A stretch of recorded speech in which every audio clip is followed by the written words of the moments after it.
privileged to be in mentor positions myself in the Marine Corps and in times in which I've been a rugby coach and other times. We've started to see these patterns, and I think it's not lost on anyone the crisis of masculinity is going through right now in our country. Modern society tells us to seek out comfort, to avoid all hardship, to make decisions based on what you want and what you want alone. And that's why we're living in a state of isolation and a culture of death and destruction. Now, there are a lot of people out there putting out some good information, a lot of people out there putting out some not so good information. And we thought to ourselves, what can we do? What gifts can we give and impart to young men who are coming to us naturally and seeking some guidance? And we were inspired. I remember, I think it was yesterday, just sitting in my driveway in a pile of tires and ramps. Johnny was talking to me about the 40 Martyrs of Sebaste. And I don't have the time right now to do justice to this story, and I don't know if Johnny's going to touch upon it in his, but on our YouTube page, you can see a recitation where Johnny talks about these 40 men who laid down their life to be an example of self-sacrifice, of brotherhood, and of not compromising your ideals. So, we formed Sebaste, and since then, we've worked with groups of young men. We have 80 acres up in the mountain. Me and Kyle share that we have a full-scale Marine Corps obstacle course, and we've taken up the Hojo football team and other groups and taught young men that can do hard things. Our main mission is to promote a freedom and liberation from the fear and the obstacles that young men have, to the knowledge that the greatest gift they can give themselves, the greatest gift they can give their loved ones, their families, those of you who are married, the greatest gift that you can give your wife and your children is for you to become a saint. And for you to become a saint, you need a reckless and a complete and total disregard for your comfort, for your convenience, for those 1,000 little deaths every day of what's demanded from you. And I see a lot of parents in the room, and I just recently welcomed my 7th young baby to the world. And as those of you who have too many kids, woohoo! And there's been plenty of days this last week, these last 2 weeks, where I'm manning the ship back home, trying to make sure that there's enough funds in the account for the guys to fill up the gas tank, and thinking about Johnny and his suffering and his injuries and his hunger and such, and just taking kind of that mantra of just taking the next step, of showing up each day, of trying to do things the best that you can do them. For those of you who've seen the map of how we're traveling across the country, the royal we, obviously Johnny and Joe, our work here, it's not the most direct route. There are more efficient ways to cross the United States of America. Some people have pointed this out. I appreciate feedback. Sometimes have a little respect that we can draw from point A to point B. But what we're doing is we're weaving between these communities. We're weaving between these homes and these bastions and these institutions that have sent out their students, and to families who sent out their sons and entrusted us and went home and are now revitalizing their own communities, inspired by what they learned here in Gallup, New Mexico. And so that's why Johnny's running from this point A to point B as a testimony to meet with these groups and to let them know that they not only can do hard things, but they have been laden with the burden of gifts. And when you're given gifts, it is your duty to give those gifts away and not to ignore those gifts. And to ask that ultimate question, the question that my children now ask me, and I think every PE student of Johnny's has asked at some point of themselves or the parents, how can I be the best version of myself? Like, these are the kinds of conversations that are happening in my home by the testimony of Johnny going and doing this immense self-sacrificial mission across the country. So I'll leave it at that. And Johnny, again, dear friend of mine, I've known him since he was 14 years old. We went to boarding school together, and we've been pursuing excellent adventures ever since. And with that, please welcome Johnny from Kuplay.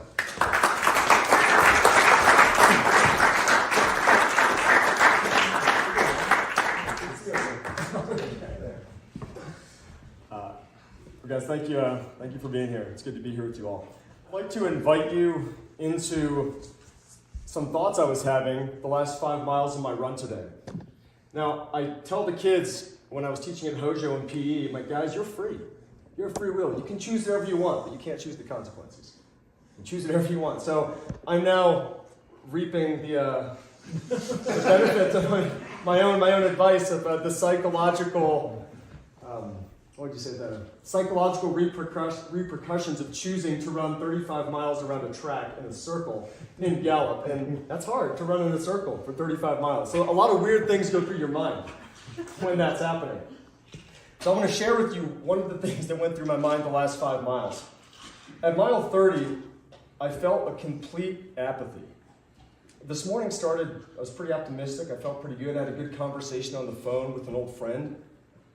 He's a headmaster of a school in Michigan. Got me fired up about what he was doing in his life, and it gave me some momentum to begin the day. And around 30, something happened, and it just got dark. And anyone who's done anything for a long period of time, I know Jeremy does some big bicycle races, and Lance, and if you do a physical thing long enough for hours, things get dark in your mind sometimes. And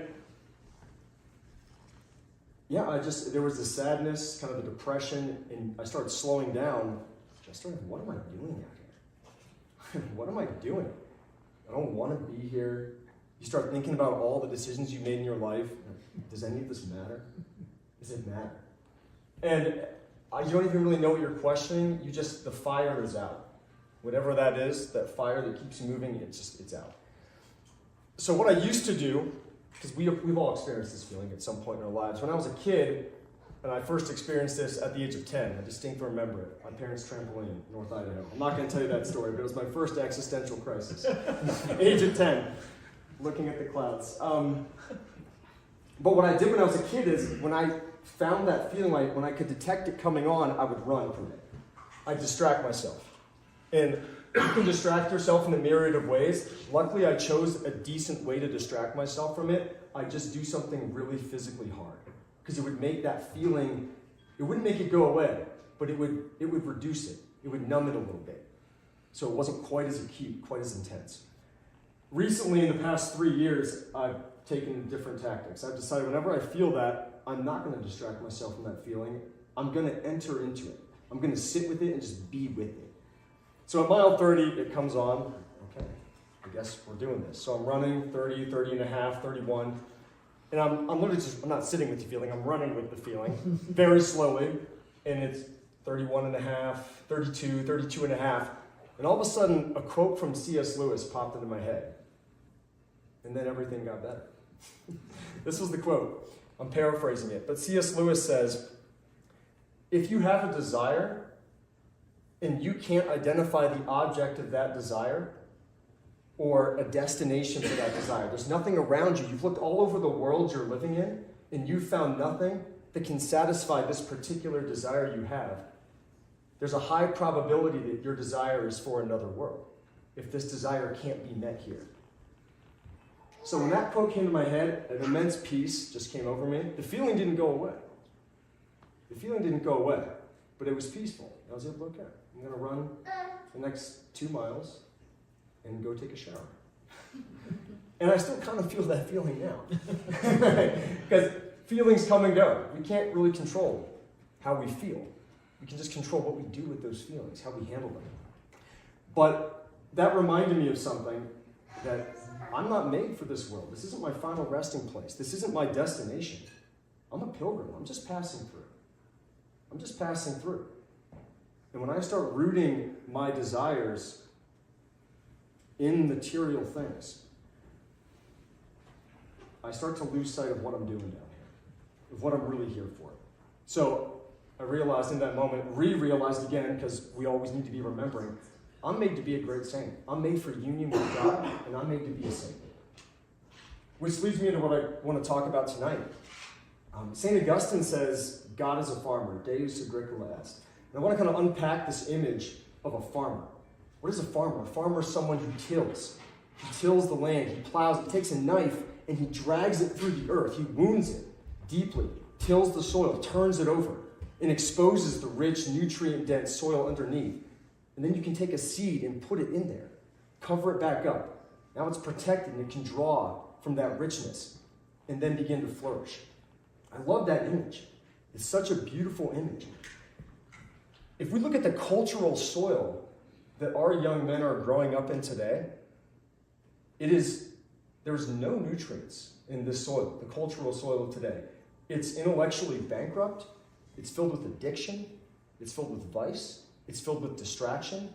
And it's filled with 1,000 voices calling you or taking one aspect of what it means to be a man in this world and either distorting it and then magnifying it, or just taking one little piece and saying, this is the whole pie. And this is the culture our young men are growing up in today. And we see it all the time. You guys, like I said, you guys all have, most of you have sons. I've worked with a lot of high school and college guys for the past 20 years, and you see it in all of them. And they don't know what to do. They don't know where to turn. They're looking, they listen to some of them, they take pieces of this, pieces of that, whatever they're attracted to. But ultimately, the root of it is an identity crisis. The crisis is, I don't know who I am. And how do we understand who we are? How do we understand identity? You understand identity through relationship, especially relationship with the Father, with your earthly father, but I'm going to take it a step farther, with God the Father. We understand who we are by a relationship with God the Father. Another thing we've realized, Jeremy and I, in our own lives, and I'm sure a lot of other people in this room have as well, when we were 30, 31, 32, and we started talking about this, we realized there were so many obstacles in our own hearts to right relationship with God the Father. We both grew up in some pretty crazy homes, a lot of kids. And our idea of a relationship with the Father is someone you run from. it's not, okay, so we and that crippled our ability to have a real relationship with God. We didn't know what that meant. People would talk about it. You hear the priest talk about it in homilies. Like, okay, what does this mean? And so, when this new Stoicism movement started surfacing about 10 years ago, you got all these voices. You got David Goggins, you got Jocko Willink, you got the Tate brothers. You got all these different voices in the manosphere saying what it means to be a man. And it sounded good to me at the time, so I just drank that Kool-Aid pretty hard. Like, hey, if I just get so much discipline and strengthen my will to the point where I just become a machine, then that'll fix all my problems.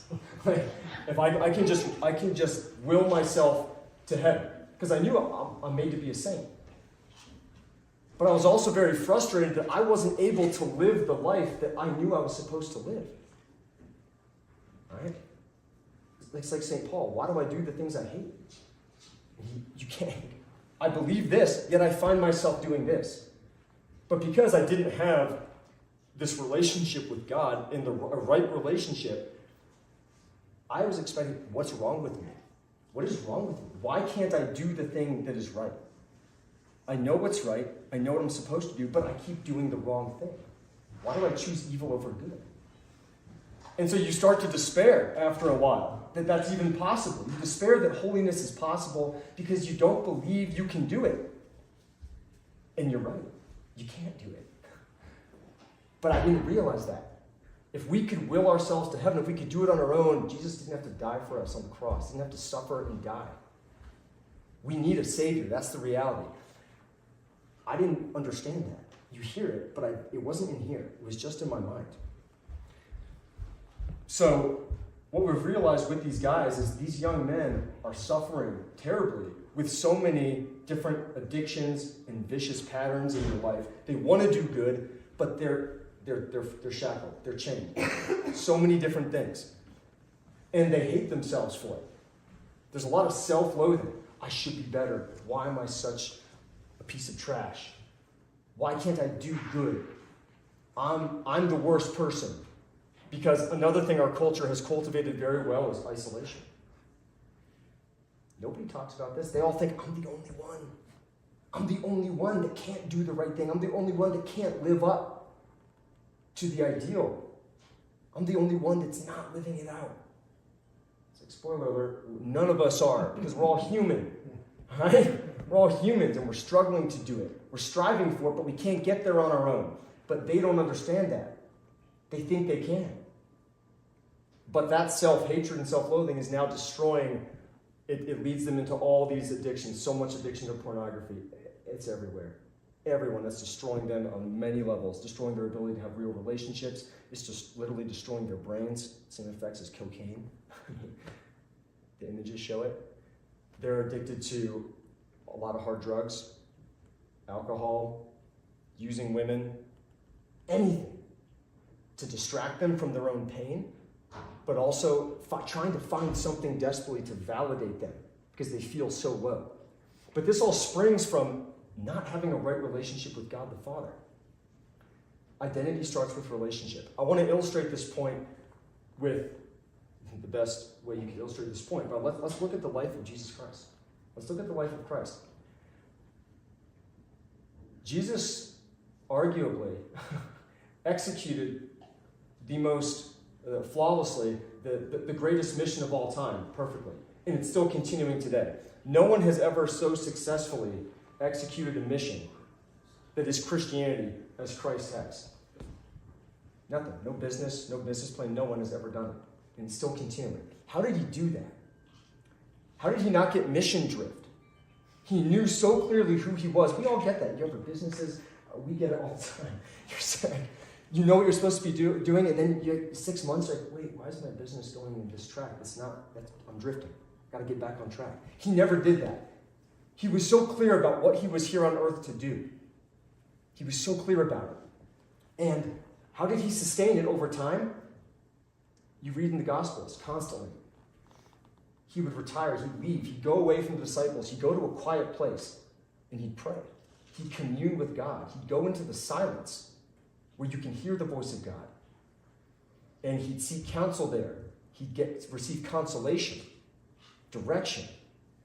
But you only get that in that silence and when you are seeking counsel with the Father. And then that's how he understands who he is. I'm the beloved Son of God the Father. I'm the beloved Son of God. And I know this. I know this. And then he goes back after communing with his Father and continues the mission. But he's always ducking out. In the Gospels, he's ducking out constantly to do that. That's how he stayed on point. That's how he stayed on point. He knew who he was. He knew what he had come to earth to do. He knew his mission. And then he was willing to pay the price for that. Because as we all know, nothing's free. Everything has a price. Everything has a price. And every single one of us here, we all have a mission. And these young men, as John Henry Newman says, if we're all made for mission, God has a mission for you. That he has prepared for you. That you need to do. You are being called to do it. But so many of these guys, they show up and they want to do it. They want to know what it is. They want to know, why am I here? What am I called to do? How can I contribute? I want to do it, but I can't because my hands are tied. I'm handcuffed right now because I'm addicted to all these things. And I have all these different patterns of thought. They're keeping me from, I'm not free. I'm not free to give myself. I want to give myself to the mission, but I can't. So something that we're doing, as Jeremy said, Jeremy was in the Marine Corps. I wasn't. I tried twice. I got rejected both times. I couldn't pass the eye exam. I tried in 2 different states. It's probably a good thing because I wanted to join for all the wrong reasons. At the 2007, 2008, all of my friends were going over to Afghanistan, and that's where I wanted to be. But God knew what he was doing. So I never got in, but Jeremy tells me about the Marine Corps sometimes. I love hearing the stories he has from officer candidate school. But one of the things he says about the Marine Corps is that the Marine Corps is so simple and so direct. Everything in the Marine Corps is for one purpose: to help you become more able to close with and destroy the enemies of the United States of America. Hoorah. Every single thing. Every single thing is geared towards that purpose. Why are you guys running through a swamp and freezing with your guns over your head for hours? So we can become better at closing with and destroying the enemies of the United States. That's it. Everything is for that reason. There's a directness about that. If we're going to give a Marine Corps style definition of what we're doing, Sebaste is helping free young men so they can enter into right relationship with Jesus Christ. Because only when you're in right relationship do you know who you are. And only then, when you know who you are and what you're made for, can you give yourself to that mission and actually become the great saint that you were made to be. And to do it boldly and joyfully. too many sad Christians in this world. We're so miserable. You say, why do you want to be a Christian? It's like, people are miserable. It's like, that's not, no, that's not what we're made for. The truth is joyful, it's beautiful, and it's hard, and it demands something of you, because it's going to cost you something. But we want to help free guys, so and teach them, help them show them what is your mission. You have to have a relationship with Jesus Christ. You retire into that silence, commune with God the Father. Pray. You will understand your mission. He will tell you. He will tell you. And then once you know your mission, you need to have the courage and the willingness to sacrifice yourself and give everything for that mission. Everything. And not count the cost. Because guess what? We're made in the Imago Dei, the image and likeness of God. And he didn't count the cost. He paid everything. He paid the ultimate price. We want young men who are willing to pay the price. We need that. Think of how different our families would be, our town, our country, the church. Can't even imagine that. If you had a bunch of men walking around that had clarity about their mission and were willing to give everything for it and execute that mission with joy and with enthusiasm and with energy and vitality and aggression. Like, get after that. Like, we don't have a lot of time down here, guys. We're all going to be dead in 60 years. No one in this room is going to be around. Someone else is going to live in this house. That's a sobering thought. I mean, and it's true. It's true. But I love that. That's a great thing. I love that. I think about this all the time when I run. I'm like, this might be my last run. This run might be the last one, so let's make it the best one. Because my hourglass is flipped. I don't know how many grains of sand are in there. I don't know when it's going out. Could be today. Could be right now. But if we're operating on that timetable, because God's timetable is different than ours. We don't know that. We think we have all the time in the world. When I'm established, I get all this, then I'll do that thing that God put on my heart. No, there's no time. I spent so much of my life doing random things and not seeking after the mission. Not seeking after that mission, but now that I've honed in on that mission, we got to go full throttle in that direction. Because there are kids out there are souls, there are young men that need this desperately. We don't have time. Are we going to wait 5 more years before we launch because we're not totally prepared? We're not prepared. So look like we're prepared. No, we're not. But if you wait till you're prepared, you never do anything. I just got married 2 months ago. I'm not prepared. But if I waited till I was prepared, I'd never get married. But you got married and you went on a really long run? I'm running back towards my wife. She's in Virginia. I started by running away, though. But this is the thing. We need to teach these guys that, guys, now is your time. Now is your time. Be bold. Understand who you are as a man and as a son of God. And from there, through prayer and through that relationship, you will understand your mission, and then you got to have the courage to boldly go forward and execute that mission and pay the price, no matter what the cost. So that's what we are. That's what we're doing. And I totally believe this. This is all I care about. I don't care about anything else because nothing else matters. This is what matters. Eternal salvation is the only thing that matters. Becoming a great saint is the only thing that matters. Nothing else does. And yeah, that's why one of the reasons, the primary reason why we chose to do a run to launch this project, to get awareness for it, and to raise $250,000 as seed money to begin in earnest. Because we have so many guys that want to come here, we can only take a few. And we need to grow. Because there's a need. Not because we just want to grow for no reason. People want this, and they need it, and they're hungry for it. We have guys calling us from all over the country. We have vocations directors calling us, and can we send our seminarians to you, to train with you, to learn whatever's going on out there. I don't even know how they're hearing about this, but it's getting out. But we need help. We can't do this on our own. And we chose the run because we want to show these young guys, don't be afraid to undertake something huge. Don't be afraid to undertake a great task. You don't have to run across America. It doesn't matter. All right? That's a way that I can show them. Like, I'm willing to embrace this pain. I'm willing to embrace being married for 2 weeks and not seeing my wife for 100 days. I'm willing to, whatever it is. Living in a van with Joe Myers. This guy's awesome. Gave up 3 months of his life to help this project continue. But show them that, yeah, it's going to hurt. It's going to cost me something. But if I can get in front of like the kids at Hojo or these other schools and colleges that we've been going through, California and Arizona, and show them, guys, I'm not just telling you this, I'm showing you this. Don't just talk about it. You got to do it. You got to live the life, guys. Because our eternal salvation matters. That's the only thing that matters. Are we going to take this seriously or not? It's got to be the main event in our life. So, we need your help to do that. So we're going to try.